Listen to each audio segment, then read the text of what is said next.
अहिल्यानगर जिल्ह्यामध्ये अद्यापही पावसाने दडी मारलेली आहे आणि त्यामुळे शेतकरी जो आहे तो चिंतेत सापडलेला आहे।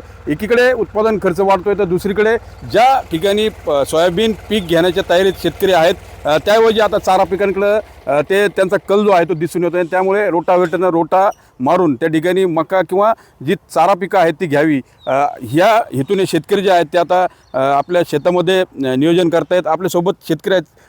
काय तुम्हाला आता रोटा मारण्याची वेळ आली, सुरुवातीला तुम्हाला सोयाबीन पेरायची होती, परिसरामध्ये आत्ताच बघितलं आपण 8 एकरवर जवळपास रोटा मारण्यात आला। ह्या परिसरामध्ये पावसाने दडी मारली, काय परिस्थिती निर्माण झाली? नाही, पावसाचं प्रमाण खूपच अत्यल्प आहे, त्यामुळं सोयाबीन जो कल होता तो आता लोक त्याकडनं बाजूला झाली।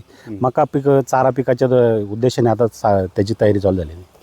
आणि आता जर बघितलं तर हे रोटा मारण्याचा जो खर्च आहे म्हणजे 2000 रुपये एकरी होता तो आता 2500 रुपये घेतले जातात। कशाकशाचे दर वाढले? बियाणे खत सगळंच वाढलं ना, बियाणाचे पण रेट वाढलेत, याचे यांत्रिकरणाचे मशागतीचे पण रेट वाढलेत, खतांचे तर आता 2500 रुपयेपर्यंत रेट गेले खताचे गोणीचे, आणि बियाणाचे पण 4000पर्यंत, सोयाबीनचं बी 4000 रुपये बॅग झाली, मकाची बॅग 2000 रुपयाला झालेली आहे। त्यामुळे ते कठीण जाते ताळमेळ बसवायला सगळं।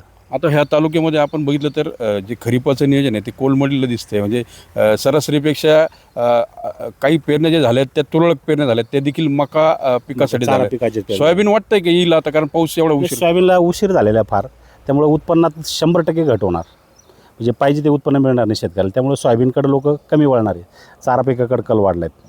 एकीकडे चारा पिकाकडे कल जो आहे तो शेतकऱ्यांचा वाढलेला आहे। धरणाच्या पाणलोट क्षेत्रात रिमझिम पाऊस जो आहे तो सुरू आहे, धरणामध्ये नवीन पाण्याची आवक होते, मात्र जे लाभ क्षेत्र आहे त्यामध्ये देखील आज पावसाची प्रतीक्षा आहे आणि शेतकरी जो आहे तो हवालदिल झाल्याचं आपल्याला पाहायला मिळतं।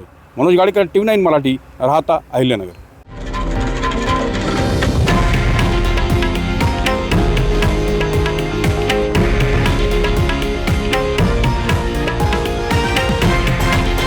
हे आहे देशातील नंबर 1 न्यूज नेटवर्क आणि आपण पाहत आहात TV9 मराठी, एकमेव।